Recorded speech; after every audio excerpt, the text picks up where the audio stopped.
Last class में हम लोग यहाँ तक पढ़ चुके थे एडिशन ऑफ अल्कोहल वाला पार्ट, एडिशन ऑफ NaCN वाला पार्ट, NaCN KCN बोल दो या फिर SCN बोल दो, कोई दिक्कत नहीं है। और उसके अलावा एडिशन ऑफ अल्कोहल के साथ साथ एडिशन ऑफ थायोल भी डिस्कशन कर चुके थे हम लोग। एडिशन ऑफ वाटर अपने काम का ज्यादा नहीं है, उसमें बस एक पॉइंट को ध्यान रखा था जो मेंशन कराया था, हाइड्रेट वाला पार्ट अनस्टेबल होता है, बस उस एक पॉइंट का थोड़ा बहुत हम लोग को ध्यान रखते हुए काम करना है, अदरवाइज बहुत ज्यादा इंपॉर्टेंट पार्ट निकल के नहीं आएगा। और उसके बाद फिर हम लोगों को दो टॉपिक और डिस्कस करना है, सॉरी दो तीन टॉपिक डिस्कस करना है। एक एडिशन ऑफ एडिशन ऑफ तीसरा एडिशन ऑफ ग्रिग्नार्ड, ये तीन टॉपिक हम लोग एक करके डिस्कशन करते चले जाएंगे। तो नया लेक्चर हम लिख लेते हैं, एक मिनट।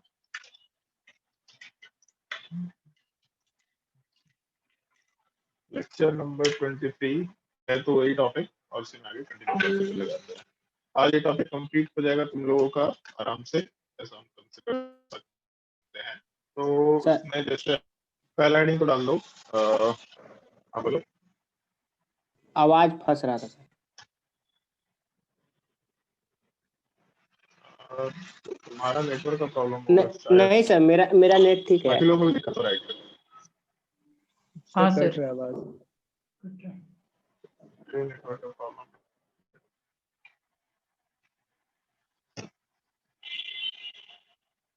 अभी आवाज ठीक आ रहा है? हल्का फंस रहा है। अभी भी प्रॉब्लम आ रहा है? अभी आवाज ठीक आ रहा है? बेहतर।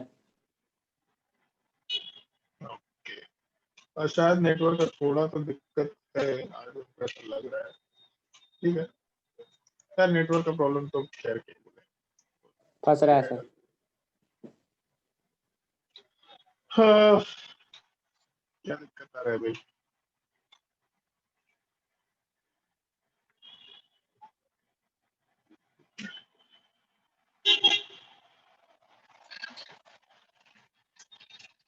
अभी भी दिक्कत आ रहा है क्या तुम लोगों को नेटवर्क में? तो प्रॉब्लम आ रहा है क्या? हाँ, थोड़ा थोड़ा फंस रहा है, किसी से आता है। क्लियर नहीं है आवाज।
अभी आवाज आ रहा है क्या क्लियर?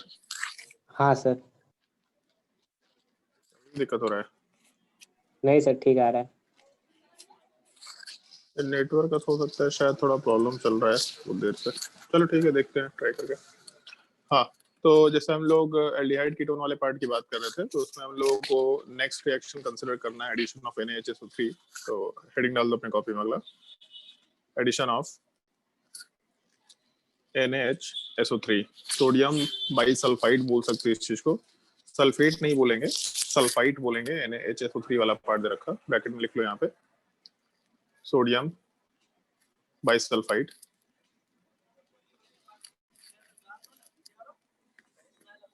रिएक्शन तो सिमिलर टाइप का होगा, मतलब रिएक्शन वाले पार्ट की अगर बात करें तो उसमें कोई डिफरेंस नहीं आने वाला है, क्योंकि उसमें ऑब्वियस सी बात है, हम लोग जब रिएक्शन वाले पार्ट को कंसीडर कर रहे होते हैं तो जो न्यूक्लियोफिलिक एडिशन का मेन अपना रिएक्शन था, एग्जैक्टली उसी रिएक्शन के हिसाब से काम करते जाना है, तो कहीं कोई डिफरेंस नहीं आने वाला है। मतलब अगर मान लो कि हम लोग के पास है कार्बोनिल कार्बन दे रखा या कार्बोनिल कंपाउंड दे रखा, अगर इसका रिएक्शन हम लोग NaHSO3 के साथ कराएंगे तो प्रोडक्ट वाले पार्ट में हम लोगों को आराम से HSO3 माइनस न्यूक्लियोफाइल है यहाँ पे। तो इस केस में जो कार्बोनिल कार्बन है, इसमें जो भी यहाँ कार्बन चेन दे रखा था वो जैसा था वैसा का वैसे ही रह जाएगा। कार्बोनिल कार्बन पे जो डबल बॉन्ड ऑक्सीजन है वो OH में कन्वर्ट होगा, ऐसा कंसिडर कर सकते हैं। यहाँ वाले पार्ट में हम लोग आराम से SO3H वाला पार्ट या HSO3 दे रखा है। HSO3 का स्ट्रक्चर अगर बनाएंगे तो ऐसा कुछ स्ट्रक्चर आना चाहिए। एक OH वाला पार्ट बेसिकली H2SO3 से स्ट्रक्चर आ रखा है, तो H2SO3 वाले पार्ट में हम लोग ऐसा O- बना सकते हैं। तो ऑक्सीजन वाला पार्ट यहाँ पे अटैच करके आराम से ऐसा स्ट्रक्चर बनाया जा सकता है। तो ये स्ट्रक्चर बनाना पॉसिबल, इसमें कोई दिक्कत नहीं है। ऑल्दो एक चीज पे ध्यान दो, थोड़ा इंपॉर्टेंट पार्ट कंसिडर कर सकते हैं इस चीज को।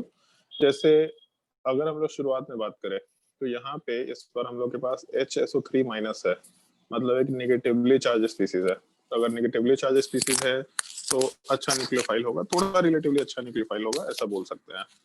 अगर न्यूक्लियोफाइल वाला पार्ट अच्छा है तो एसिडिक मीडियम शुरुआत में नहीं चाहिए। अगर शुरुआत में एसिडिक मीडियम लेकर के नहीं चल रहे तो हम लोगों का जो न्यूक्लियोफिलिक एडिशन का स्टेप था वो ऐसा कुछ बताया था तुम लोगों को कि कार्बन डबल बॉन्ड ऑक्सीजन वाला पार्ट अगर कंसिडर करके चले हम लोग, तो कार्बन डबल बॉन्ड ऑक्सीजन वाले पार्ट में जब न्यूक्लियोफाइल ऐड होता है तो यहाँ से बॉन्ड को ब्रेक करके हटाते हैं। तो इस केस में ऑक्सीजन के ऊपर माइनस चार्ज बनता है और यहाँ पे न्यूक्लियोफाइल का फॉर्मेशन होता है। तो यहाँ पे भी तो माइनस चार्ज बनना ही चाहिए अभी भी, तो माइनस चार्ज बनेगा, इसमें कोई डाउट नहीं है। और जो माइनस चार्ज का फॉर्मेशन होने वाला है उसको हम लोग ऐसा भी कंसिडर कर सकते हैं, जैसे मान लो ये बन गया तो हम लोगों का intramolecular acid base reaction consider कर सकते हैं। इंट्रामोलिकुलर एसिड बेस रिएक्शन का मतलब क्या है कि H प्लस वाला पार्ट एक जगह से उठ के दूसरी जगह पे जाएगा, तो इंट्रामोलिकुलर एसिड बेस रिएक्शन बोल सकते हैं।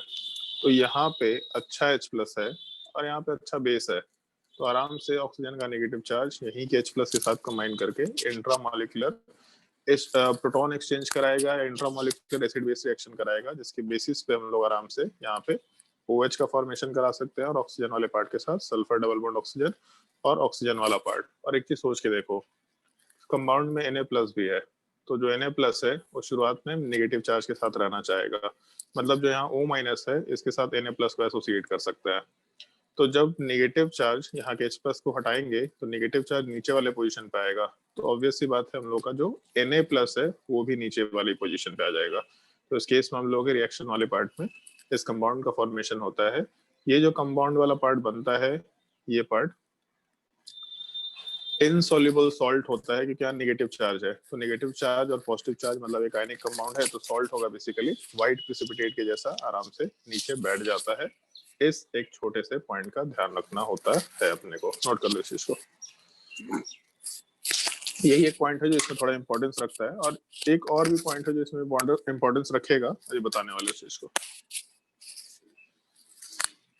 ऑल्दो इस पर्टिकुलर पार्ट के ऊपर सवाल तो नहीं पूछता कि NaHSO3 का एडिशन कराओ, बट इसके थियोरेटिकल पॉइंट से, जैसे है ना कि जो वाटर वाले पार्ट को हम लोग कंसिडर कर रहे थे, तो सिमिलर टाइप से यहाँ पे सवाल नहीं पूछेगा। सवाल अगर पूछना भी होगा तो हम लोगों को हमेशा ये कंसिडर करने को बोलेगा, उसके जो थियोरेटिकल पॉइंट्स है उन सब थियोरेटिकल पॉइंट्स के ऊपर सवाल को कंसिडर करने को बोलेगा हमेशा।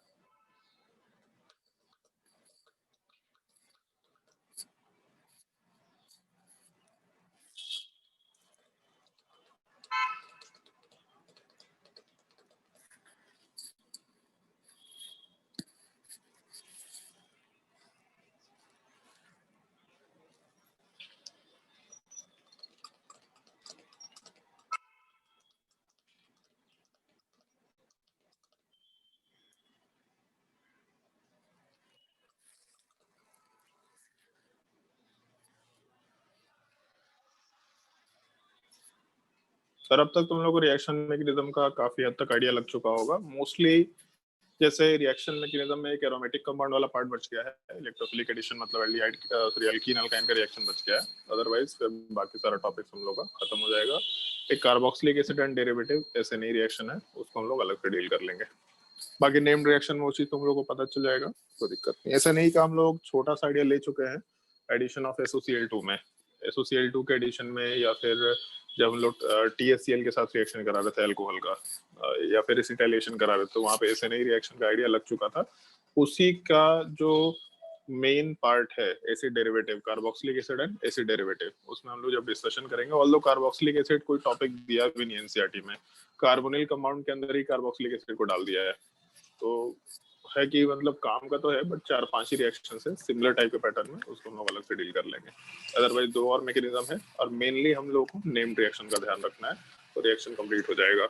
उसके बाद तुम लोगों के लिए थोड़ा एक चीज रहता है, जैसे जो जेई वाले लेक्चर्स होते हैं, जेई वाले लेक्चर्स में बहुत इंटेंसिवली रिएक्शन मैकेनिज्म के ऊपर सवाल होता है, मतलब एक रिएक्शन को दूसरे से एसोसिएट करता है, दूसरे को तीसरे से एसोसिएट करता है, 4-5 मैकेनिज्म को एक ही जगह इंक्लूड कर लेता है, 4-5 रिएजेंट्स को एक ही जगह इंक्लूड कर लेता है। यहाँ पे इस टाइप का चीज नहीं होता है।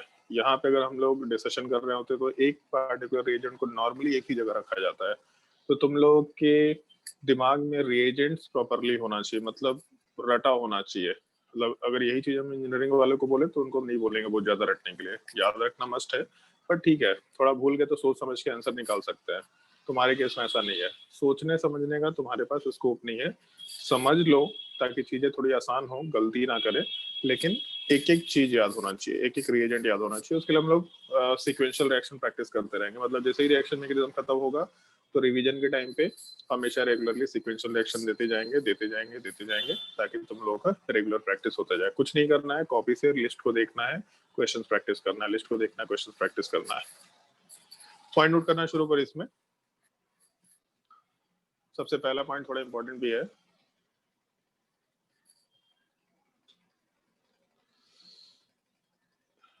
सर इसका कोई रिएजेंट नहीं होगा किसका? ये रिएक्शन का? रिएजेंट नहीं होगा, ये रिएजेंट है तो NaHSO3, सोडियम बाइसल्फाइड हम लोग एज अ रिएजेंट ही तो ले रहे हैं ना। सोडियम वाला पार्ट तो प्लस है, ये तो हट गया, बाकी बचा पार्ट न्यूक्लियोफाइल है। पॉइंट नोट करो, दिस रिएजेंट ब्रैकेट में लिख लो NaHSO3, क्योंकि थोड़ा बड़ा न्यूक्लियोफाइल है HSO3 वाला पार्ट, थोड़ा बड़ा स्ट्रक्चर है, बड़ा मॉलिक्यूल है, तो बड़ा न्यूक्लियोफाइल है बेसिकली। तो जो बड़े न्यूक्लियोफाइल होते हैं वो अच्छे न्यूक्लियोफाइल नहीं होते हैं, ये एक सिंपल सा फैक्ट होता है। तो अगर अच्छे न्यूक्लियोफाइल नहीं है मतलब उतने रिएक्टिव न्यूक्लियोफाइल्स नहीं है। तो अगर NaHSO3 अच्छा न्यूक्लियोफाइल नहीं है, मतलब ज्यादा रिएक्टिव नहीं है, तो एटलीस्ट दूसरे पार्ट को रिएक्टिव होना पड़ेगा। ये एक छोटा सा कंडीशन होता है जो हम लोग को ध्यान रखना होता है। तो this reagent is not very reactive, और ब्रैकेट में लिख सकते हैं यहाँ पे लेस न्यूक्लियोफिलिक। पुअर न्यूक्लियोफाइल है तो अच्छा न्यूक्लियोफाइल नहीं होगा, नॉट वेरी रिएक्टिव और less nucleophilic. therefore can react only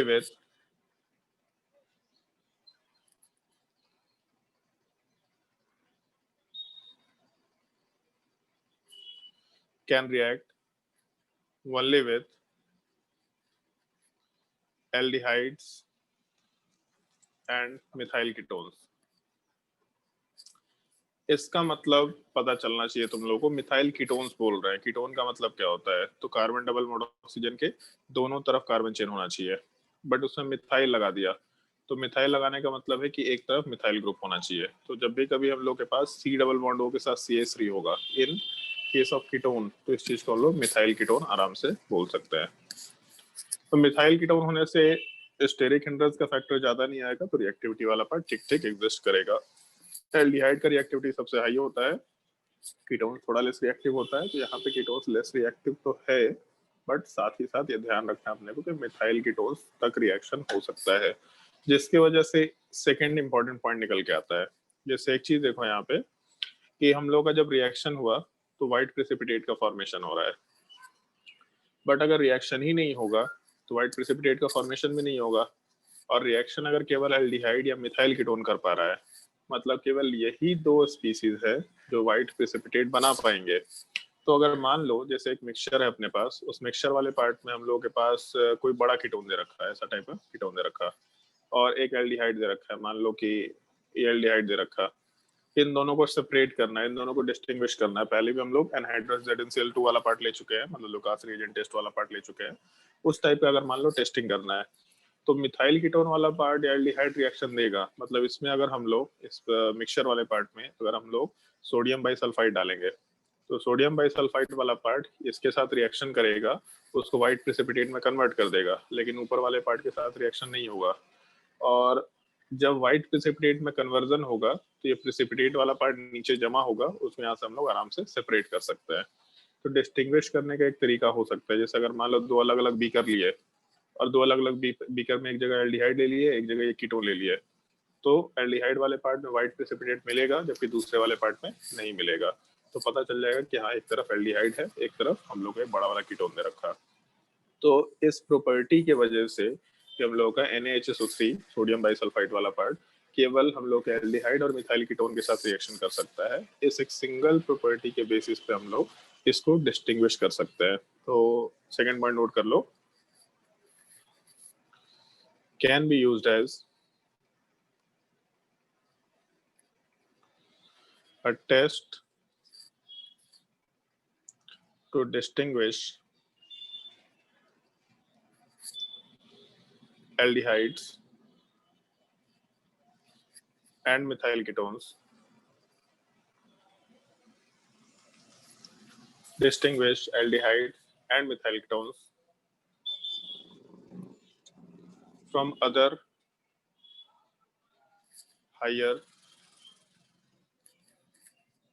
ketones।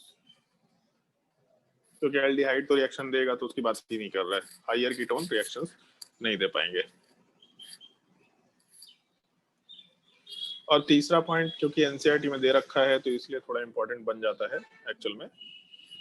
Third वाले पॉइंट में हम लोग ऐसा कंसिडर कर लेते हैं, जैसे मान लो कि जैसे अभी जो हम लिखे थे ऊपर, एक मिक्सचर है, उसमें एक बड़ा कीटोन वाला पार्ट दे रखा और दूसरा एक एल्डिहाइड दे रखा।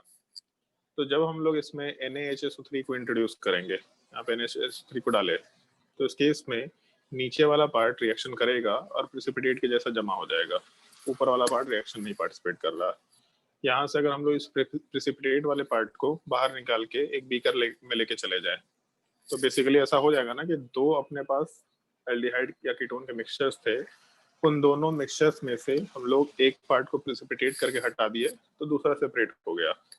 इनफैक्ट जिस चीज को प्रेसिपिटेट करके हम लोग हटाए, उस प्रेसिपिटेट को अगर हम लोग, मतलब जो हम लोग को ऊपर प्रोडक्ट वाला पार्ट बना था जो व्हाइट प्रेसिपिटेट था, अगर इस व्हाइट प्रेसिपिटेट वाले पार्ट का रिएक्शन हम लोग NaOH के साथ कराते हैं, कोई भी अल्कली के साथ कराते हैं, तो अल्कली के साथ रिएक्शन करने पे हम लोगों का जो एल्डिहाइड वाला पार्ट है वापस से रीजनरेट हो जाता है। करना कुछ नहीं होता है, जैसे मान लो ऊपर जो रिएक्शन दे रखा था, जब जो रिएजेंट दे रखा था, तो यहाँ पे OH वाला पार्ट दे रखा है और यहाँ पे ऑक्सीजन के साथ H डबल बॉन्ड O और यहाँ पे ONA दे रखा है।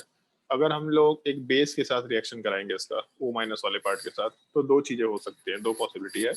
एक पॉसिबिलिटी ये कि यहाँ के H प्लस के साथ कॉम्बिनेशन हुआ, H प्लस को हटाए, यहाँ माइनस चार्ज बना और एक कार्बन के ऊपर न्यूक्लियोफाइल, एक कार्बन के ऊपर लिविंग ग्रुप। ये हम लोग पहले भी डिस्कस कर चुके हैं कि जब भी एक एटम के ऊपर एक न्यूक्लियोफाइल होगा, तो ऑक्सीजन के ऊपर माइनस बना, मतलब न्यूक्लियोफाइल है, और उसी के ऊपर लिविंग ग्रुप है, तो आराम से न्यूक्लियोफाइल इलेक्ट्रॉन कोऑर्डिनेट करके इसको यहाँ से हटा सकता है।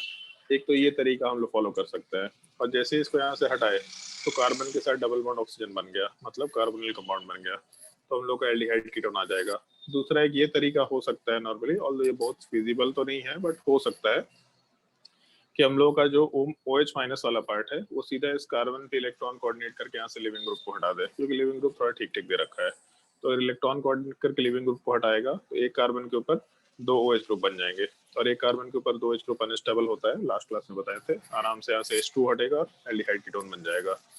तो हम लोग इसको डिस्टिंग्विश करने के लिए तो यूज कर ही सकते हैं, साथ ही साथ एल्डिहाइड्स एंड मिथाइल कीटोन्स को एक मिक्सचर ऑफ कार्बोनिल कंपाउंड से भी सेपरेट करने के लिए यूज कर सकते हैं। एक मिक्सचर में हम लोग का अगर एल्डिहाइड दे रखा, तो वो NaHSO3 के साथ प्रेसिपिटेट का फॉर्मेशन करके सेपरेट कर दिया जा सकता है और फिर उसका NaOH के साथ कॉम्बिनेशन करके एल्डिहाइड को वापस से रीजनरेट कर लिया जा सकता है। तो एक इस चीज का थोड़ा ध्यान रखना, ये एक पॉइंट हम नीचे मेंशन कर रहे हैं, यहाँ पे नोट कर लो इस पॉइंट को, एक मिनट पॉइंट नोट करो। This reaction can also be used to purify मतलब सेपरेट करने की बात कर रहे हैं हम लोग, to purify aldehydes and methyl ketones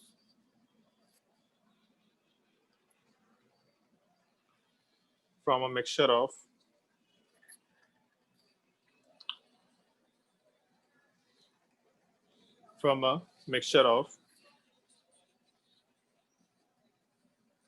carbonyl compounds.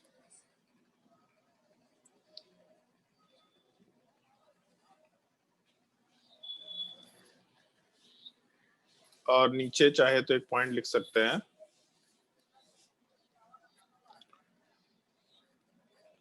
the white precipitate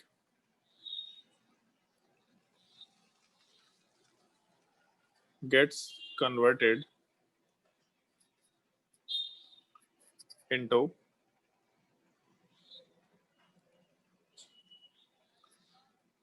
carbonyl carbon या एल्डिहाइड कीटोन भी कंसिडर कर सकते हैं on reaction with NaOH और other alkalis। जो व्हाइट प्रेसिपिटेट वाला पार्ट है वो आराम से कार्बोनिल कंपाउंड में कन्वर्ट हो जाएगा, कार्बोनिल कार्बन में कन्वर्ट हो जाएगा, एल्डिहाइड कीटोन में कन्वर्ट हो जाएगा और किसी भी अल्कली को यूज कर लो। नॉर्मली हम लोग NaOH या KOH यूज करेंगे, बट कोई भी अल्कली यूज कर लो, उससे दिक्कत कुछ नहीं है। तो इस एक चीज का थोड़ा ध्यान रखने का है। इस केस में प्रोडक्ट पूछना उतना इम्पोर्टेंट नहीं है, बट प्रोडक्ट के जगह पे ये 2-3 थ्योरेटिकल पॉइंट्स पूछने ज्यादा इम्पोर्टेंट कंसिडर कर सकते हैं हम लोग। नोट कर लो।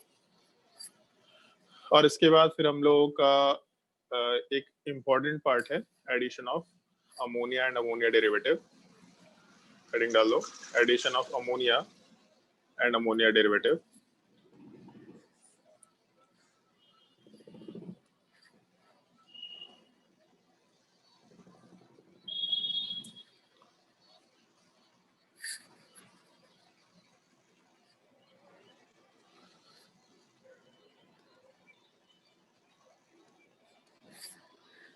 इसमें भी कुछ पार्ट इंपॉर्टेंट होगा। रिएक्शन तो बहुत स्ट्रेट फॉरवर्ड है, मतलब रिएक्शन वाले पार्ट में तो कुछ भी दिक्कत नहीं है प्रोडक्ट बनाने में, और सवाल ही पूछता है तो मोस्टली इसी से पूछता है। लेकिन एक्चुअल में मतलब 1-2 इंपॉर्टेंट पॉइंट है जो हम लोग को ध्यान रखना होगा। पहले तो हम रिएक्शन का मैकेनिज्म बता रहे हैं, मैकेनिज्म करके ही बता रहे हैं, प्रोडक्ट बनाना सिखा रहे हैं, बट हम शॉर्टकट बताएंगे जो तुम लोग के लिए ज्यादा आसान होगा। रिएक्शन वाले पार्ट में जैसे मान लो कि कार्बोनिल कंपाउंड दे रखा, कार्बन डबल बॉन्ड ऑक्सीजन, और इसका रिएक्शन अगर हम लोग अमोनिया के साथ कराते हैं, अमोनिया डेरिवेटिव के साथ कराते हैं, तो पहले हम अमोनिया डेरिवेटिव की बात कर लेते हैं। अमोनिया डेरिवेटिव का मतलब हो गया जो अमोनिया से डिराइव किया गया होगा। तो जैसे अमोनिया में हम लोग के पास 3 हाइड्रोजन होता है, 3 हाइड्रोजन में से हम 1 हाइड्रोजन को हटा देते हैं, केवल 1 हाइड्रोजन को हटा देते हैं और यहाँ पे कोई ग्रुप डाल देते हैं, कोई भी ग्रुप हो सकता है। वो ग्रुप हाइड्रोजन हो गया तो अमोनिया कहला गया, अगर R हो गया, कोई कार्बन चेन हो गया तो अमाइन कहला गया, और कुछ और ग्रुप अगर डाल दिए, जैसे मान लो C डबल बॉन्ड O डाल दिए तो अमाइड कहला गया, कुछ भी ग्रुप चेंज कर सकता है। तो इस केस में जब हम लोग एक अमोनिया वाले पार्ट में किसी एक हाइड्रोजन को हटा करके किसी दूसरे कंपाउंड में कन्वर्ट कर देंगे, केवल 1 हाइड्रोजन को हटा के, तो अमोनिया डेरिवेटिव बोल सकते हैं। तो इस केस में अगर हम लोग एल्डिहाइड कीटोन का रिएक्शन अमोनिया डेरिवेटिव के साथ कराते हैं इन द प्रेजेंस ऑफ क्या बोलते हैं ये एसिडिक मीडियम, क्योंकि न्यूट्रल न्यूक्लियोफाइल है तो न्यूट्रल वाले पार्ट में हम लोग को एसिडिक मीडियम चाहिए होगा। लेकिन पीएच वाला पार्ट हम लोग थोड़ा कम रखेंगे, पीएच 6-7 के अराउंड ही रखेंगे। तो उसके पीछे एक छोटा सा रीजन होता है जो हम लोग को ध्यान भी रखना होगा। जैसे अमोनिया है मान लो, तो अमोनिया वाला पार्ट खुद एक बेस है, अगर इसको स्ट्रॉन्ग एसिडिक मीडियम मिला तो NH3 इसी के साथ कंबाइन कर जाएगा, और जब इसके साथ कंबाइन करेगा तो NH4+ में कन्वर्ट हो जाएगा, और अगर NH4+ में कन्वर्ट हो गया तो इसके ऊपर लोन पेयर खत्म हो जाएगा, मतलब अमोनिया का जो न्यूक्लियोफिलिक बिहेवियर है वही खत्म हो जा रहा है। तो इसलिए ये चीज हम लोग नहीं कर सकते। तो हम लोग स्लाइटली एसिडिक मीडियम रखेंगे, स्ट्रॉन्ग एसिडिक मीडियम यहाँ पे कंसिडर नहीं कर सकते। तो अगर इस तरह का पार्ट रहा तो अपने प्रोडक्ट वाले पार्ट में जो कार्बोनिल कंपाउंड है, तो उस कार्बोनिल कंपाउंड में कार्बन डबल बॉन्ड ऑक्सीजन की जगह पे नाइट्रोजन अटैच होगा, नाइट्रोजन वाले पार्ट से दोनों हाइड्रोजन रिमूव होगा और कार्बन डबल बॉन्ड नाइट्रोजन के साथ ये ग्रुप का फॉर्मेशन कंसिडर कर सकते हैं। इस केस में जैसे इसको शॉर्टकट में ऐसा समझ लेना, और बहुत ही सिंपल सा तरीका ही है। जो हम लोग का अमोनिया डेरिवेटिव है H2N और ग्रुप, बस कुछ करना नहीं है, यहाँ से H2O हटा देना है। तो अगर H2O हटाए मतलब कार्बोनिल कार्बन से ऑक्सीजन हटाओ डबल बॉन्ड, और हाइड्रोजन वाला पार्ट नाइट्रोजन के ऊपर से दोनों हाइड्रोजन हटा दो, तो नाइट्रोजन वाले पार्ट के ऊपर दो सिंगल बॉन्ड्स है। अगर इन दोनों को हटा दें हम लोग तो इस केस में नाइट्रोजन को भी दो बॉन्ड चाहिए, कार्बन को भी दो बॉन्ड चाहिए, आपस में डबल बॉन्ड बना करके काम कर सकते हैं हम लोग। तो यहाँ से H2O को जब हटाएंगे मतलब ओवरऑल H2O को जब रिमूव करेंगे तो कार्बन डबल बॉन्ड नाइट्रोजन इसके ऊपर ग्रुप वाला पार्ट आराम से कंसिडर कर सकते हैं। तो जो भी हम लोग का अमोनिया डेरिवेटिव बनना है वो अमोनिया डेरिवेटिव वाले पार्ट को हम लोग आराम से कार्बोनिल कंपाउंड के साथ रिएक्शन करा के प्रोडक्ट में कन्वर्ट करते चले जाएंगे। नोट कर लो इस चीज को।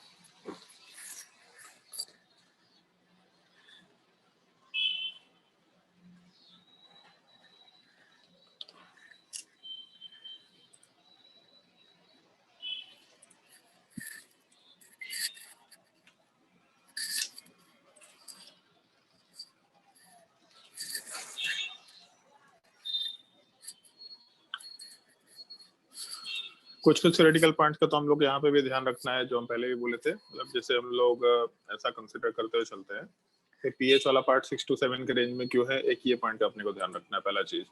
बट मतलब केवल इससे मतलब नहीं है कि हम लोगों को जो ये क्या बोलते हैं पीएच वाला पार्ट कितना है ये लेकर के चल रहा है। एक और चीज से मतलब होगा, जैसे अगर हम लोग एक रिएक्शन है बेसिकली, वो रिएक्शन अपने को ध्यान रखना पड़ेगा।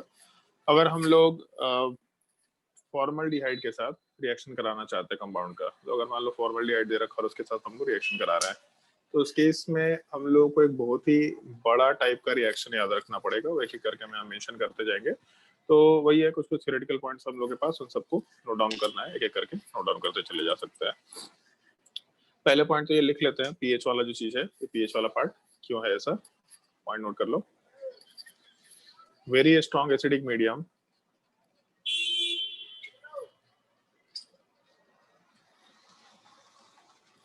very strong acidic medium cannot be used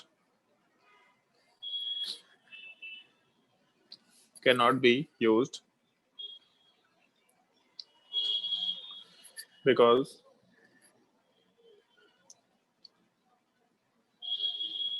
it will combine with nitrogen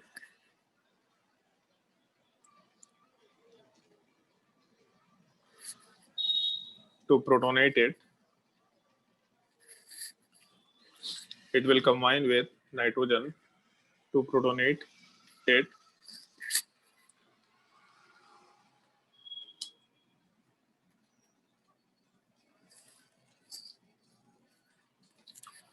and hence the nucleophilicity of nitrogen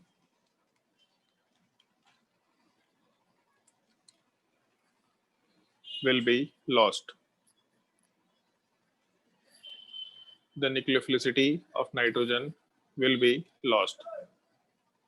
नीचे बस हम एग्जांपल पुट अप कर रहे हैं। अगर NH3 का कॉम्बिनेशन H+ के साथ कराएंगे तब प्रोडक्ट में हम लोगों को NH4+ मिलेगा, और NH4+ में नाइट्रोजन के ऊपर कोई भी लोन पेयर नहीं है। तो अगर नाइट्रोजन के ऊपर लोन पेयर खत्म हो गया तो इसका बेसिक मतलब क्या है, सिंपल सा मतलब यही है कि हम लोगों का न्यूक्लियोफिलिक कैरेक्टर खत्म हो चुका है।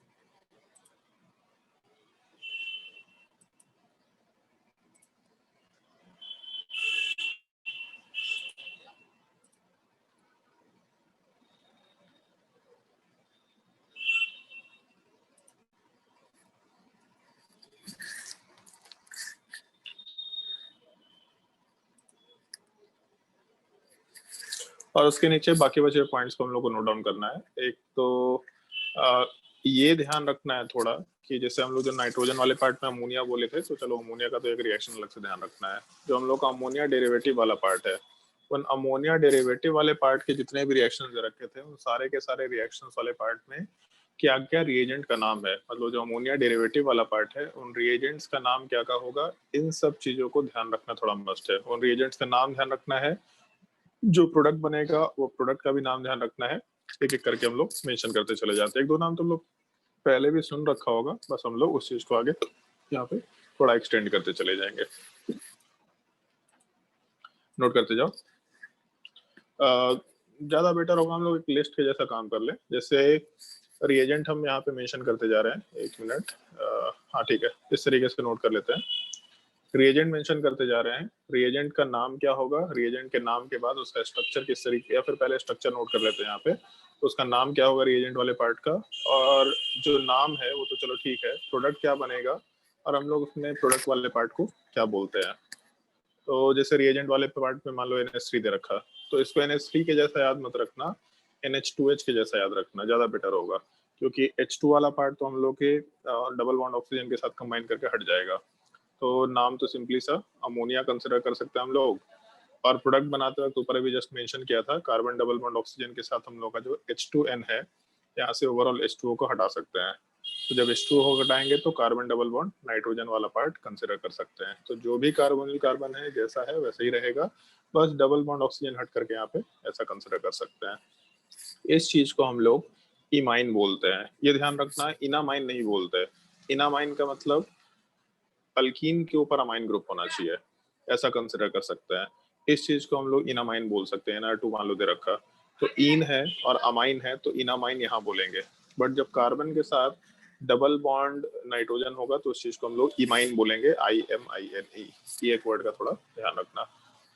अगर मान लो हम लोग इसके जगह पे अमाइन लेके चलते हैं, अमाइन वाले पार्ट का मतलब हो गया कि हम लोग RNH2 लेके चल लेते हैं, R के साथ NH2। तो जैसे NH2 है तो कार्बन डबल बॉन्ड ऑक्सीजन के साथ इस चीज को हटाएंगे तो अपने प्रोडक्ट वाले पार्ट में कार्बन डबल बॉन्ड नाइट्रोजन, इसके ऊपर कार्बन चेन बनेगा। इस चीज को भी हम लोग आराम से इमाइन ही बोलेंगे। इमाइन बोलने में हम लोग को दिक्कत नहीं है, लेकिन जैसे हम लोग इमाइन वाले पार्ट में यहाँ पे एक छोटा सा वर्ड, एक कॉमन नेम टाइप का चीज यूज कर लेते हो, कॉमन नेम वाला पार्ट थोड़ा ध्यान रखना। इस चीज को हम लोग शिफ्ट बेस बोलते हैं। ये नाम थोड़ा ध्यान रखना, शिफ्ट बेस, जब हम लोग कार्बन डबल नाइट्रोजन के साथ कार्बन चेन की बात करते हैं। वैसे एक छोटा सा मॉडिफिकेशन कर सकते हैं हम लोग, नोट डाउन भी करते जाना तुम लोग लिस्ट को। एक छोटा सा मॉडिफिकेशन हम लोग यहाँ पे कर सकते हैं कि 1 मिनट। जैसे मान लो अगर यहाँ पे हम लोग का ऐसा ग्रुप दे रखा है नाइट्रोजन वाले पार्ट के ऊपर, एक काम करते हैं यहाँ पे हम थोड़ा सा मॉडिफिकेशन कर देते हैं। यहाँ वाले पार्ट में हम लोग 1 डिग्री अमाइन बोल देते हैं, 1 डिग्री अमाइन। तो जब 2 डिग्री अमाइन की बात करेंगे तो 2 डिग्री अमाइन का मतलब हो गया नाइट्रोजन वाले पार्ट के ऊपर 2 कार्बन चेन दे रखा है, तो यहाँ से जब 2 डिग्री अमाइन होगा तो यहाँ एक छोटा सा यूनिक पार्ट होगा जो हम लोग को कंसिडर करना है, इसलिए इस चीज को हम स्टार मार्क कर रहे हैं। कैसे बनेगा ये नीचे बताने वाला है, बट अभी के लिए जब इसका रिएक्शन कराएंगे तो प्रोडक्ट वाले पार्ट में ये चीज बनता है। मतलब इस बार कार्बन डबल बॉन्ड नाइट्रोजन नहीं आएगा, कार्बन डबल बॉन्ड कार्बन, उसके ऊपर नाइट्रोजन और 2 कार्बन चेन, और इस चीज को हम लोग इनामाइन बोल सकते हैं आराम से। थोड़ा ध्यान रखते हैं इस चीज को। और अगर हम लोगों का 3 डिग्री अमाइन है, 3 डिग्री अमाइन वाले पार्ट का मतलब नाइट्रोजन के ऊपर अगर 3 कार्बन चेन है मान लेते हैं, तो इस केस में जो 3 डिग्री अमाइन वाला पार्ट हम लोग का दे रखा, इस 3 डिग्री अमाइन वाले पार्ट को हम लोग रिएक्शन में कंसिडर नहीं कर सकते। यहाँ पे कोई प्रोडक्ट नहीं बनेगा, आराम से नो रिएक्शन लिख सकते हैं। जैसे एक चीज सोच के देखो कि अगर हम लोग को रिएक्शन कराना है तो रिएक्शन कराने के लिए पहले 2 हाइड्रोजन हटा, 2 हाइड्रोजन हटा, यहाँ एटलीस्ट 1 हाइड्रोजन तो है, उसको हटा रहे हैं तो कुछ प्रोडक्ट बन रहा है। बट इस नाइट्रोजन पे तो कोई हाइड्रोजन नहीं है, तो अगर हाइड्रोजन ही नहीं है तो हटाएंगे किस चीज को, तो इस केस में नो रिएक्शन। ये एक पार्ट थोड़ा ध्यान रखना 3 डिग्री अमाइन वाले पार्ट में। बाकी जगह पे केवल नाम याद रखना पड़ेगा। ये रिएक्टेंट है, प्रोडक्ट बनाना आसान काम है, बस उस प्रोडक्ट का नाम थोड़ा ध्यान रखते हुए काम करना पड़ेगा। जैसे मान लो कि हम लोग के पास ये रिएक्शन दे रखा,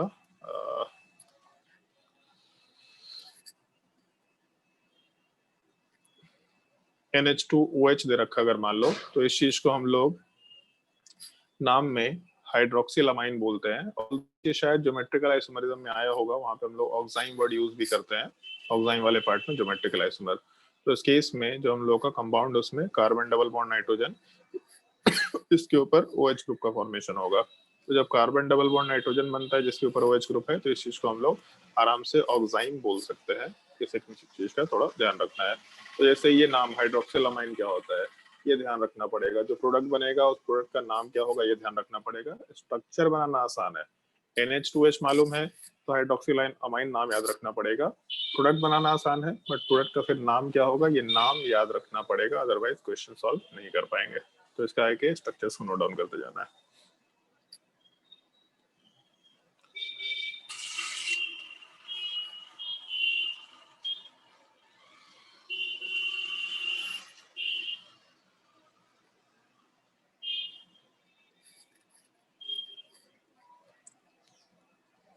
तो उसके बाद N2H4 बोल दो या NH2NH2 बोल दो, कोई दिक्कत नहीं है। N2H4 को हाइड्रोजीन बोलते हैं हम लोग, और जब रिएक्शन होगा तो जो प्रोडक्ट बनेगा उस चीज को हम लोग हाइड्रोजन आराम से बोल सकते हैं।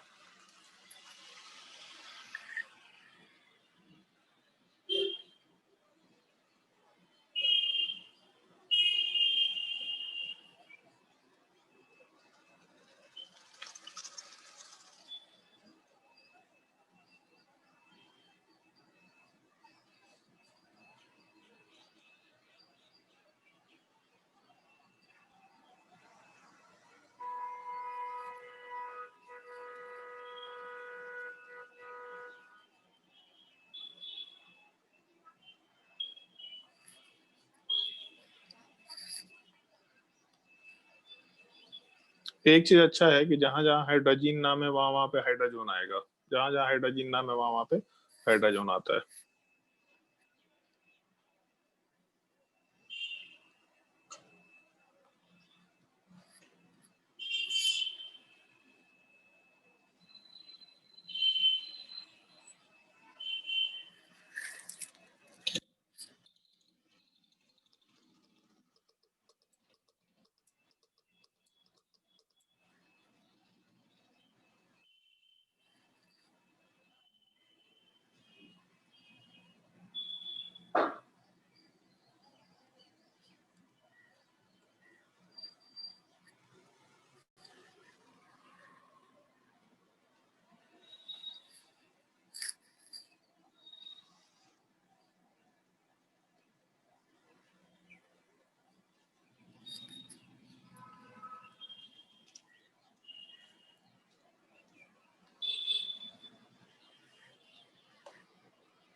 और इन सब पार्ट के बाद ये थोड़ा नया टाइप का स्ट्रक्चर है, इसको तो खैर कंसिडर कर लो।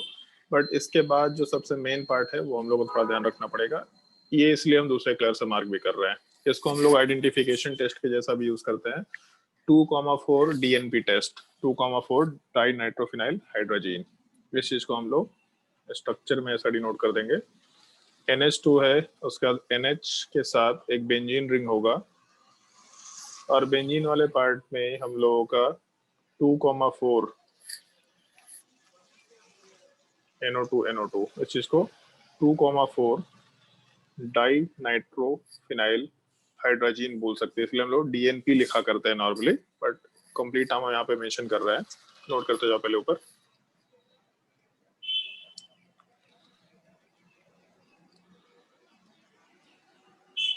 सर 7 नंबर में भी लास्ट में सेमी कार्बाजोन लिखे हैं। हाँ, कार्बाजोन है वहाँ पे।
और 8 वाले पार्ट को स्टार मार्क करने के पीछे एक बहुत बड़ा मेजर रीजन है, जो हम लोग का प्रोडक्ट बनता है 2,4 डाइनाइट्रोफिनाइल हाइड्राजोन। ये प्रोडक्ट वाला पार्ट भी एक प्रेसिपिटेट का फॉर्मेशन कराता है और वो पार्ट येलो कलर का रहेगा। और क्योंकि केवल एल्डिहाइड कीटोन ही ये रिएक्शन दे सकते हैं, तो अगर किसी एल्डिहाइड कीटोन को, बेसिकली कार्बोनिल कंपाउंड को, अगर किसी भी दूसरे टाइप के फंक्शनल ग्रुप से सेपरेट करना है, तो एक होता है ना डिस्टिंग्विशिंग टेस्ट में कि एल्डिहाइड कीटोन को किसी दूसरे से डिस्टिंग्विश करना है, तो कुछ नहीं, सीधा 2,4 डीएनपी टेस्ट आराम से मेंशन कर सकते हैं। इस चीज को नीचे भी मेंशन कर रहा है, और 2,4 डीएनपी टेस्ट ही बोलते हैं हम लोग, मतलब पूरा नाम नहीं लिखते हैं डाइनाइट्रोफिनाइल हाइड्रोजन, सीधा 2,4 डीएनपी टेस्ट ही मेंशन करते हैं। उसके नीचे मेंशन कर लेना यूज टू डिस्टिंग्विश या फिर use to identify aldehyde and ketones. ये एक इंपॉर्टेंट पार्ट होगा जिसको हम लोग को थोड़ा ध्यान रखते हुए काम करना है। और ऊपर हम एक छोटा सा पॉइंट और मेंशन किए थे, जो इनामाइन का फॉर्मेशन है। वो इनामाइन का फॉर्मेशन कैसे होता है, उस एक चीज को हम लोग यहाँ डिस्कस करने वाले हैं।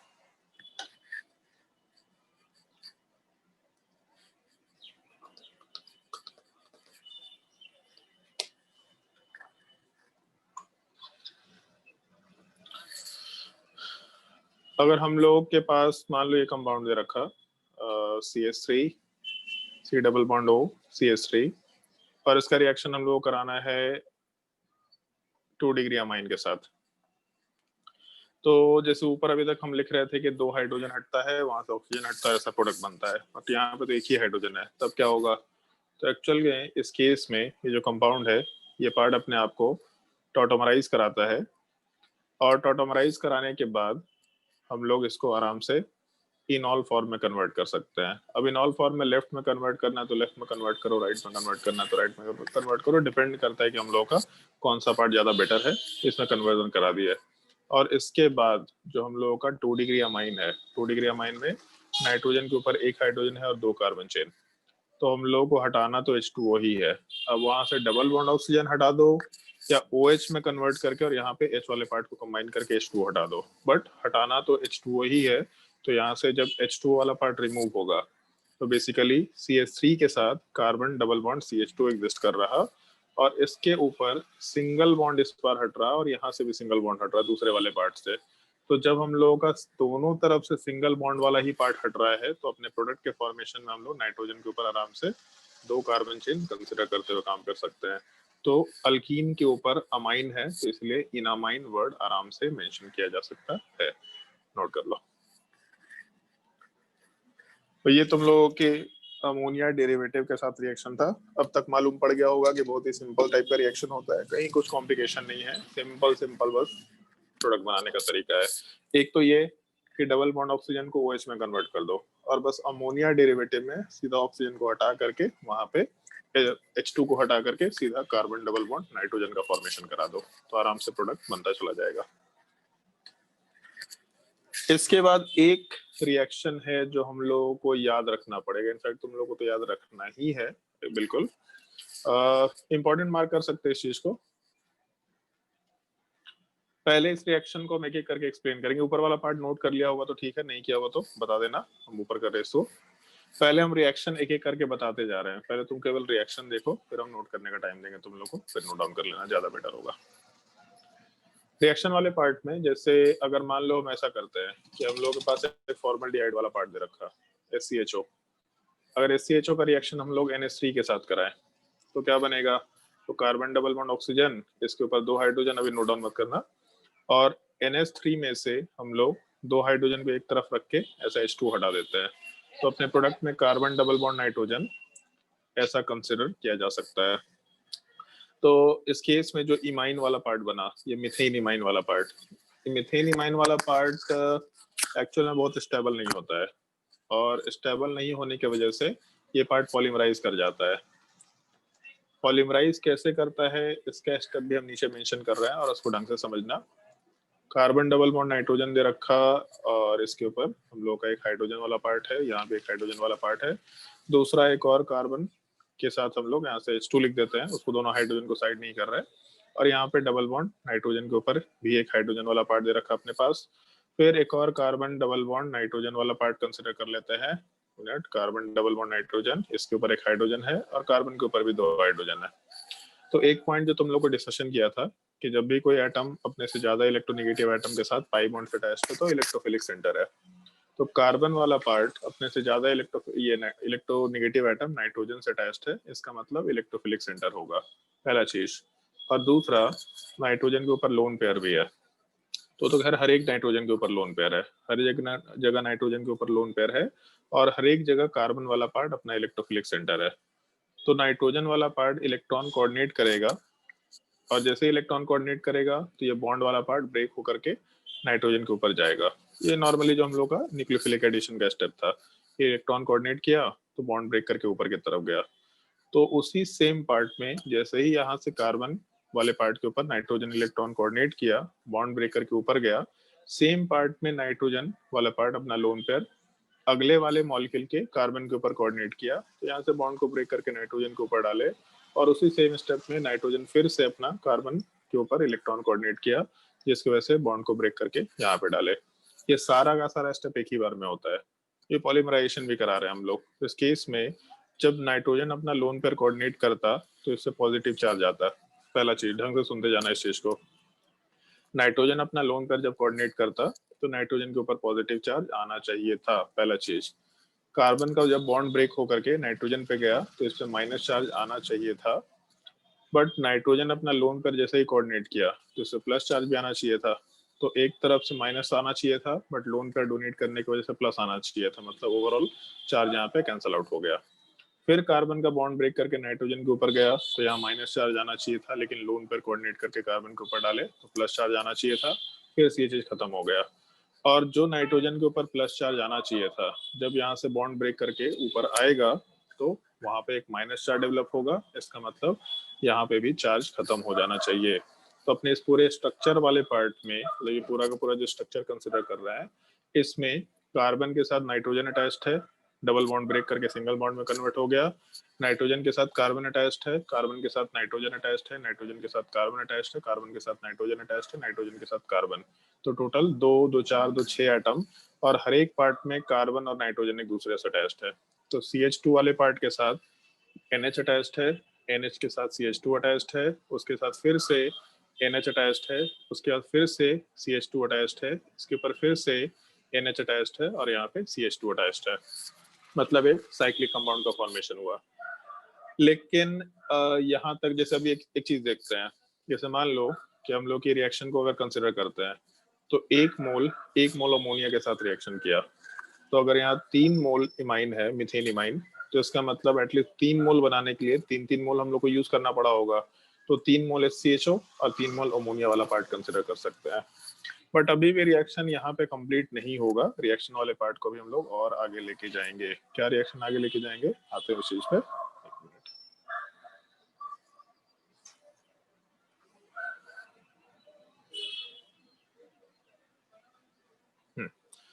अब इसके बाद रिएक्शन वाले पार्ट में एक और स्टेप होता है, मतलब यहाँ तक का स्टेप तो हम लोग कंसिडर कर लिए, बट यहाँ के बाद भी रिएक्शन कंप्लीट नहीं होता है। तो इसके आगे वाले स्टेप में फिर से हम लोगों का 3 मोल HCHO के साथ रिएक्शन होता है इस कंपाउंड का। कैसे रिएक्शन होता है उसको मेंशन कर रहे हैं। CH2 के साथ यहाँ पे NH वाला पार्ट दे रखा, दूसरे वाले साइड में भी NH वाला पार्ट दे रखा, नीचे CH2, फिर से एक NH वाला पार्ट है, यहाँ पे CH2, और यहाँ पे NH ऐसा दे रखा है। तो जो हम लोग का फॉर्मल्डिहाइड है, C डबल बॉन्ड O वाला पार्ट। अब अगर सोचो एक सिंपल न्यूक्लियोफिलिक एडिशन का स्टेप सोचो, तो नाइट्रोजन वाला पार्ट लोन पेयर कोऑर्डिनेट करेगा, यहाँ ऑक्सीजन बॉन्ड ब्रेक करके हटेगा, तो नाइट्रोजन के ऊपर पॉजिटिव चार्ज आएगा, ऑक्सीजन के ऊपर माइनस चार्ज आएगा। तो यहाँ से H+ वाला पार्ट हटना चाहेगा, और H+ जो हटना चाहेगा उसको हम लोग ऑक्सीजन के ऊपर एड अप कर सकते हैं। फिर से एक बार बोल रहे हैं, हम लोग के नाइट्रोजन के ऊपर लोन पेयर है, तो नाइट्रोजन वाला पार्ट अपना लोन पेयर डोनेट करके कार्बन के ऊपर यहाँ के बॉन्ड को ब्रेक करा के ऑक्सीजन के ऊपर माइनस चार्ज बनाएगा, नाइट्रोजन के ऊपर प्लस चार्ज बनाएगा। और क्योंकि नाइट्रोजन के ऊपर प्लस चार्ज है तो यहाँ का जो हाइड्रोजन है यहाँ से हटना चाहेगा ताकि न्यूट्रलाइज हो जाए नाइट्रोजन, और ऑक्सीजन माइनस के ऊपर H+ अगर ऐड हो गया तो ऑक्सीजन भी न्यूट्रलाइज हो जाएगा। तो इस केस में हम लोग यहाँ पे ओवरऑल अगर कंसिडर करें तो नाइट्रोजन वाले पार्ट के साथ कार्बन का बॉन्ड बनेगा, यहाँ का पाई बॉन्ड वाला पार्ट ब्रेक होगा, और ऑक्सीजन के ऊपर H का एडिशन। मतलब CH2OH वाले ग्रुप का एडिशन हो रहा है नाइट्रोजन के ऊपर। तो हम लोग ऐसा कंसिडर कर सकते हैं कि अगर हम लोग यहाँ के NH वाले पार्ट का रिएक्शन HCHO के साथ कराते हैं,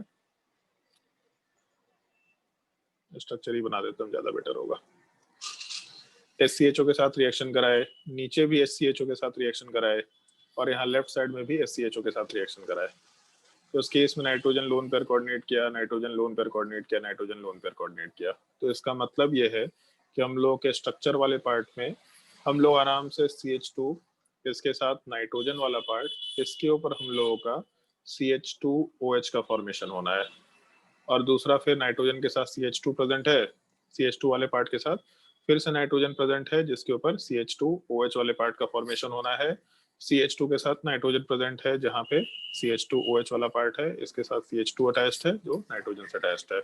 ये स्ट्रक्चर का फॉर्मेशन होगा। बट अभी भी रिएक्शन कंप्लीट नहीं होता है। अब एक और छोटा सा स्टेप, हम लोगों का जो नाइट्रोजन, वैसे एक चीज हम थोड़ा और मॉडिफिकेशन करा रहे हैं। जो हम लोग का ये स्ट्रक्चर बना था, इसमें 3 मोल एल्डिहाइड का रिएक्शन कराए थे हम लोग। तो 3 मोल पहले से फॉर्मल्डिहाइड था, अभी 3 मोल एक्स्ट्रा एड अप हो गया है, मतलब टोटल 6 मोल हम लोग का यूज हो चुका है अब तक। अब इसके बाद यहाँ पे NH3 वाले पार्ट के साथ रिएक्शन होना होता है, और NH3 वाले पार्ट का रिएक्शन बड़ा इंटरेस्टिंग टाइप का है। इंटरेस्टिंग तो क्या ही है, यहाँ से H2O हटेगा एक जगह से, दूसरा यहाँ पे OH है, यहाँ पे हाइड्रोजन है तो यहाँ से भी H2O हटेगा, और तीसरा यहाँ पे OH है, यहाँ पे हाइड्रोजन तो यहाँ से भी H2O हटेगा। तो इस पूरे की पूरे स्ट्रक्चर में ये जो कार्बन वाला पार्ट है, एक कार्बन यहाँ पे, इसको रेड से मार्क करते जा रहे हैं, एक कार्बन लेफ्ट में, एक कार्बन नीचे, एक कार्बन राइट में, ये तीनों के तीनों कार्बन इस नाइट्रोजन से अटैच होने वाले हैं, क्योंकि यहाँ से OH और H हटेगा तो कार्बन वाला पार्ट नाइट्रोजन से अटैच होगा। तो हर तरफ से इसी तरीके का ग्रुप अटैच होता चला जाएगा, तो ओवरऑल स्ट्रक्चर कुछ ऐसा बन के आता है। CH2 नाइट्रोजन, CH2 नाइट्रोजन, फिर यहाँ पे CH2 और फिर यहाँ पे नाइट्रोजन, नीचे CH2, ऐसा। और नाइट्रोजन के साथ एक कार्बन चेन प्रेजेंट है, नाइट्रोजन के साथ एक CH2 प्रेजेंट है, नाइट्रोजन के साथ एक CH2 प्रेजेंट है, जो कि सेंटर में एक नाइट्रोजन वाले पार्ट से अटैच्ड है। इस तरह का एक स्ट्रक्चर हम लोग आराम से बना सकते हैं। अब इस मॉलिक्यूल का जो स्ट्रक्चर है देखने में थोड़ा कॉम्प्लिकेटेड टाइप का है, तो इसको बनाने का एक और तरीका है, थोड़ा सिंपल टाइप का तरीका है जो हम तो लोग एक्सप्लेन कर रहे हैं। एक स्क्वायर पे नाइट्रोजन बना देना। स्क्वायर मतलब ऐसे, ऐसा स्क्वायर नहीं, इस टाइप का स्क्वायर बना देना, ऐसे टाइप से। तो इसमें एक नाइट्रोजन बना देना, एक नाइट्रोजन इधर लिखा, एक नाइट्रोजन ऐसा लिखा, एक नीचे लिखा, और एक स्क्वायर पे ऐसा लिखा। अब उसके बाद कार्बन चेन से इसको अटैच करने की कोशिश करना बॉन्ड लाइन स्ट्रक्चर में, ऐसा से कंप्लीट स्क्वायर टाइप का स्ट्रक्चर दिख रहा है, ऑल्दो स्क्वायर नहीं है क्योंकि यहाँ पे कार्बन कार्बन वाला पार्ट है।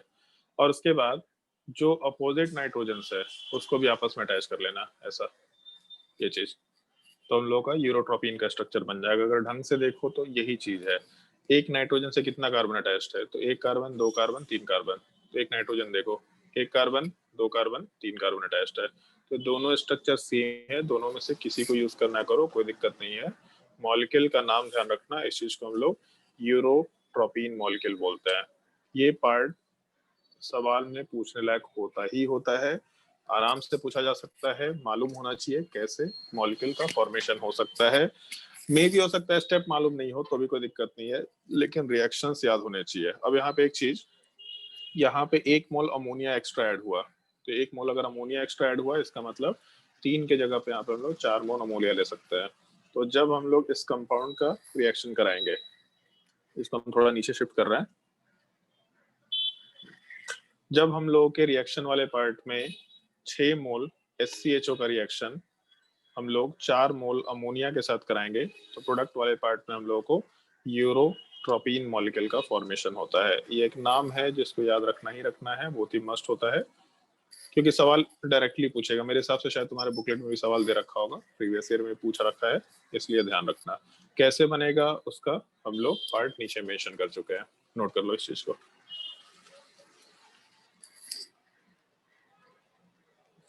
अमोनिया के एक ये पार्ट है जिसको अच्छे से याद रखना है तुम लोगों को।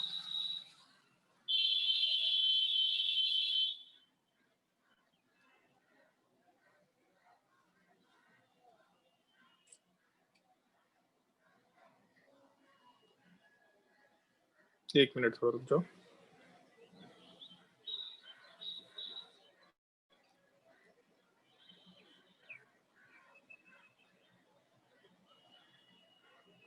नोट करो।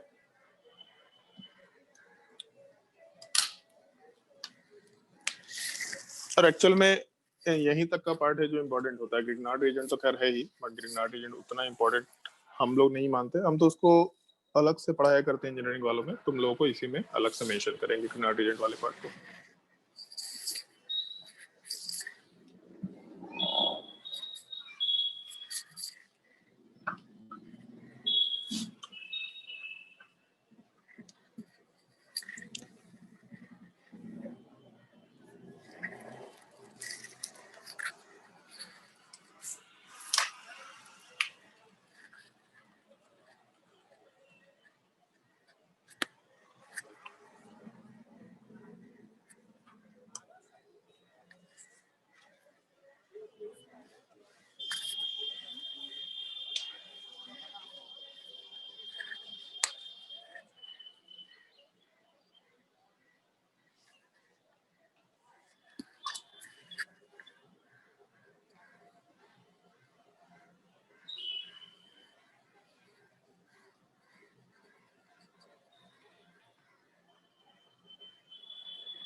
थोड़ा ऊपर कीजिए।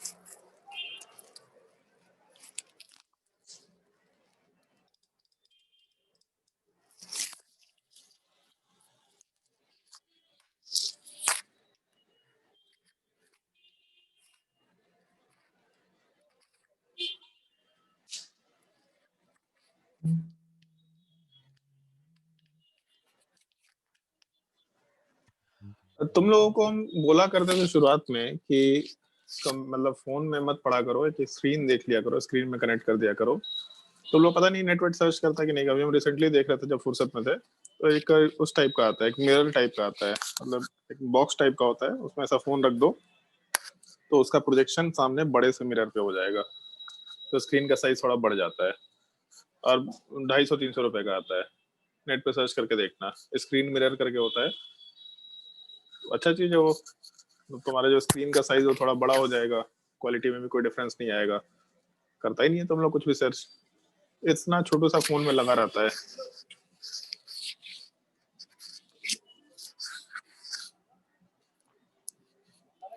बहुत पहले से बोलते आ रहे थे हम कि करके देखो। और नहीं तो एलईडी प्रोजेक्टर आता है 5,000-7,000 में, दीवार पे ऐसे प्रोजेक्ट कर लो। सब कुछ दीवार पे चल रहा है, टीवी की जरूरत ही खत्म हो जाएगा। प्रोजेक्टर है तो दीवार पे देख रहे हैं सारा टीवी।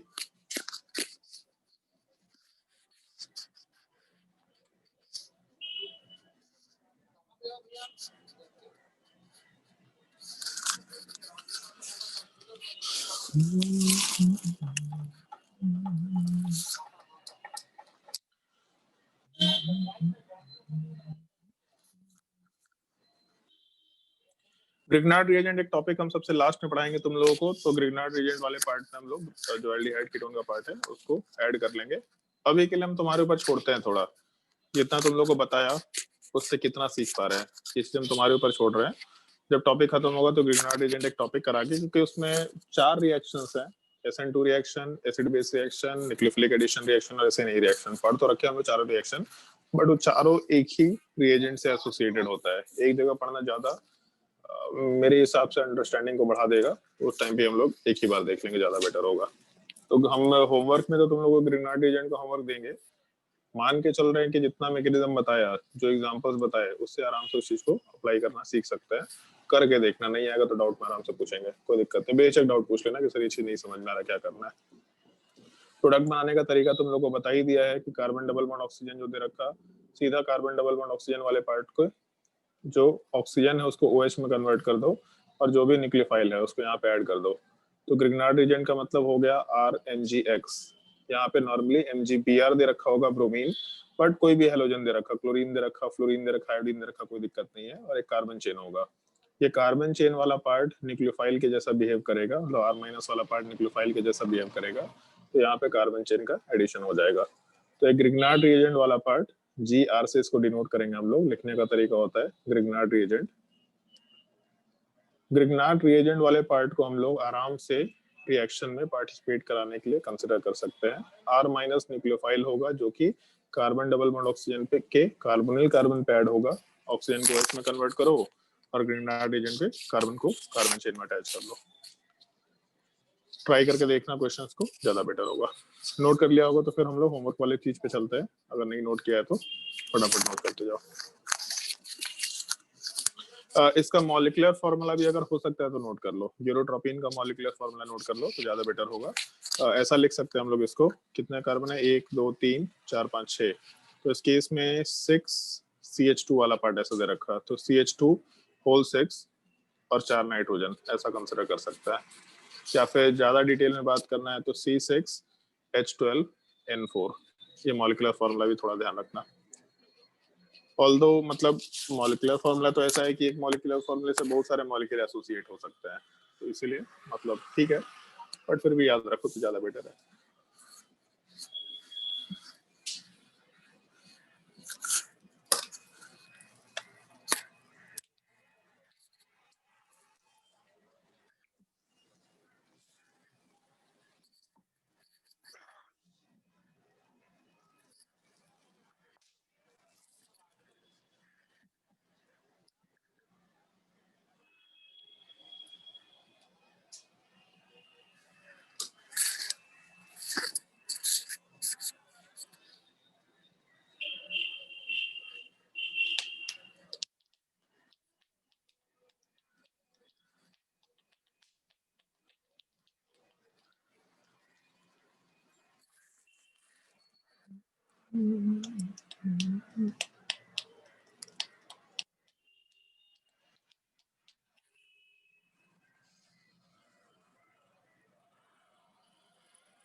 अगर छाप लिया होगा तो फिर होमवर्क वाले पार्ट पे चलते हैं।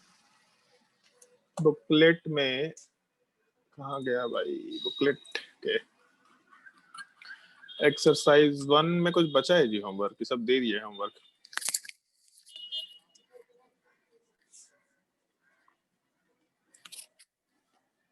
चलो एक तो क्वेश्चन नंबर 9 ट्राई कर लेना एक्सरसाइज 1 में। क्वेश्चन नंबर 9, क्वेश्चन नंबर 9 वाले पार्ट के बाद क्वेश्चन नंबर 16, ये तुम्हारे ग्रिग्नार्ड रिएजेंट का सवाल है। CH3 MgBr दे रखा, CH3 MgBr वाले पार्ट का मतलब है कि हम लोग का CH3 माइनस दे रखा, तो वहां से न्यूक्लियोफाइल निकल के आ जाएगा। क्वेश्चन नंबर 16, क्वेश्चन नंबर 16 के बाद nucleophilic addition reaction, question number 17, question number 18,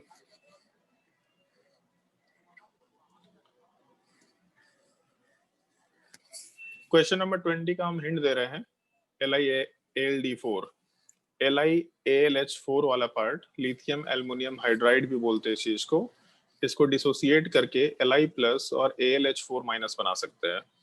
और जो AlH4 माइनस है ये AlH3 aluminium hydride plus H minus hydride में कन्वर्ट होगा, और H माइनस वाला पार्ट न्यूक्लियोफाइल होता है। ऑल दो इस चीज को हम लोग रिड्यूसिंग एजेंट भी बोल सकते हैं, बट है न्यूक्लियोफिलिक एडिशन का ही पार्ट। जब न्यूक्लियोफाइल है तो आराम से कार्बोनिल कार्बन वाले पार्ट के ऊपर एडिशन में जाएगा।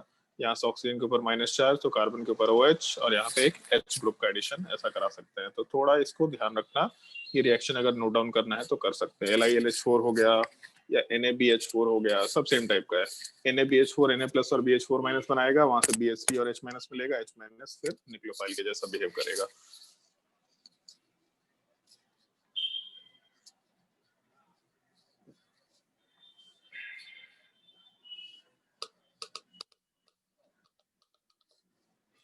क्वेश्चन नंबर 23, 20 पे ट्राई कर लेना। 20, 23,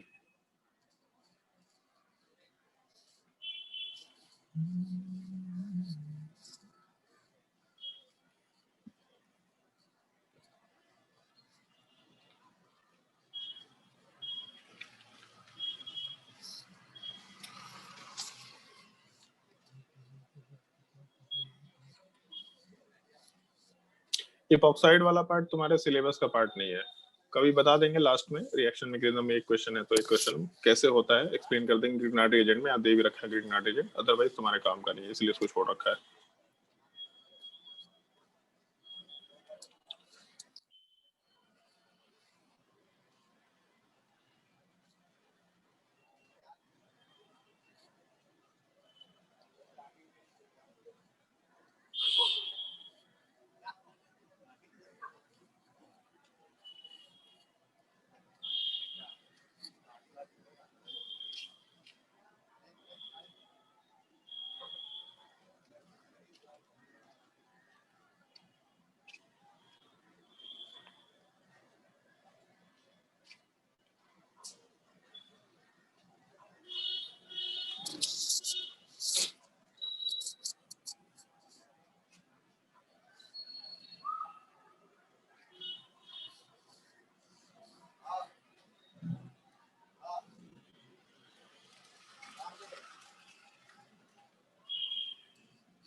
एक्सरसाइज 10 में question number 2, question number 3,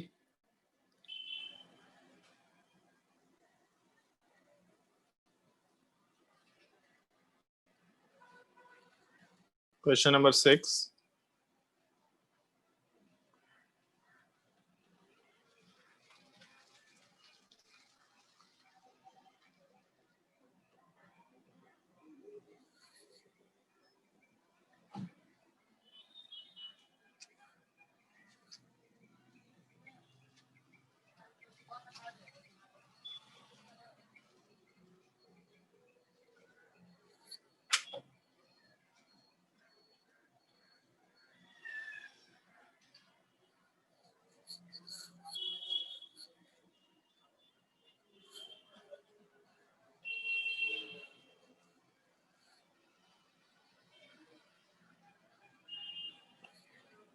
question number 27,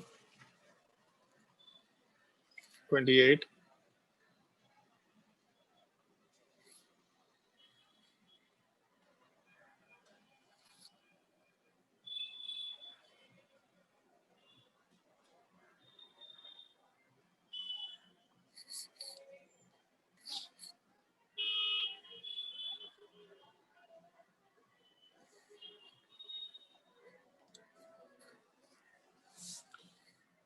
51, 47, 47, 48,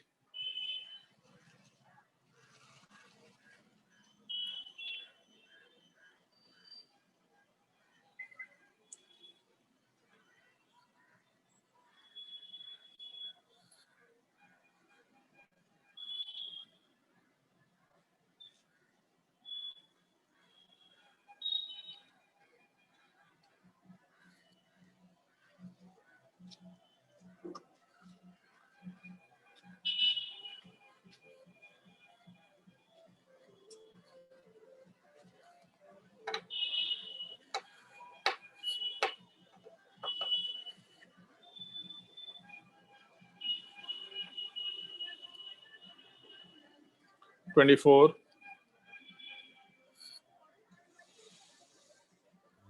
sir exercise उसी में एक्सरसाइज में कंटिन्यूड है शायद से ना।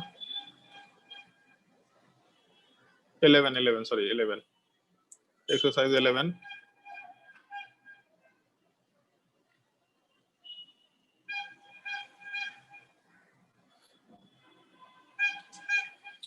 uh, 27,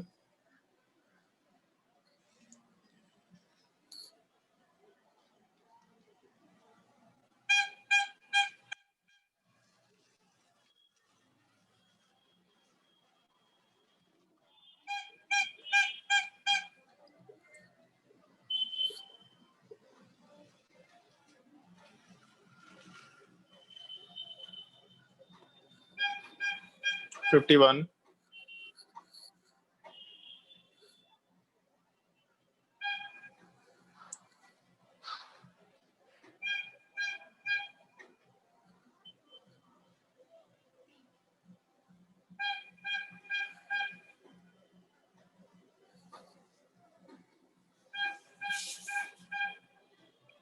66, 65,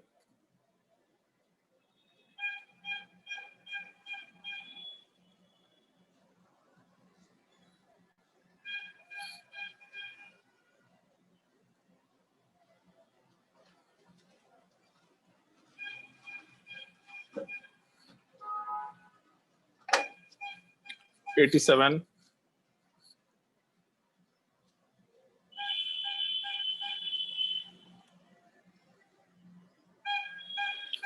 90,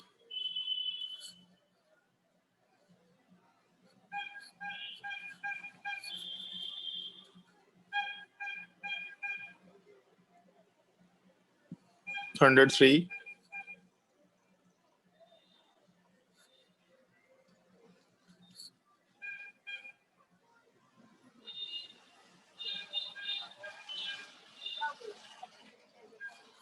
प्रीवियस ईयर क्वेश्चन में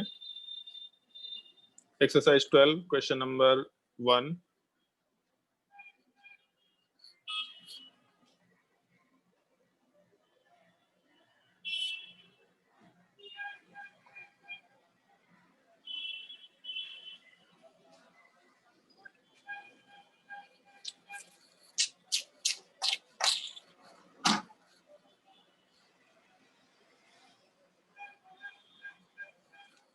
एट, 9,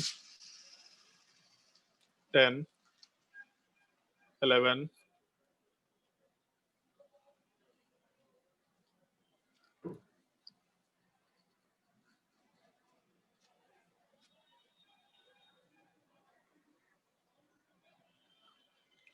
20,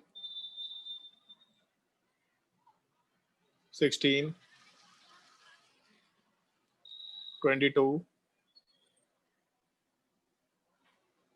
18, 31,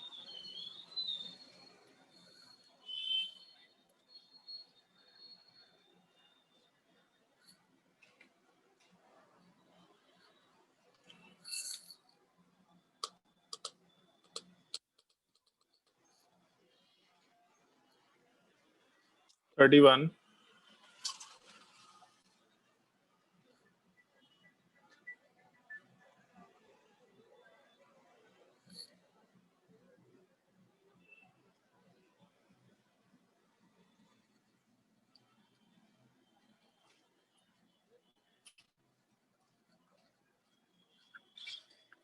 36,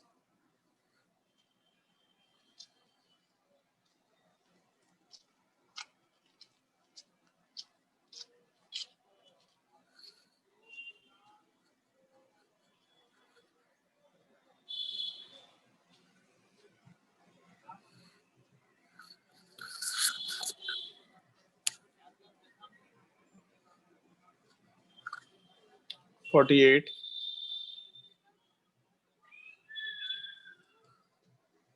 52,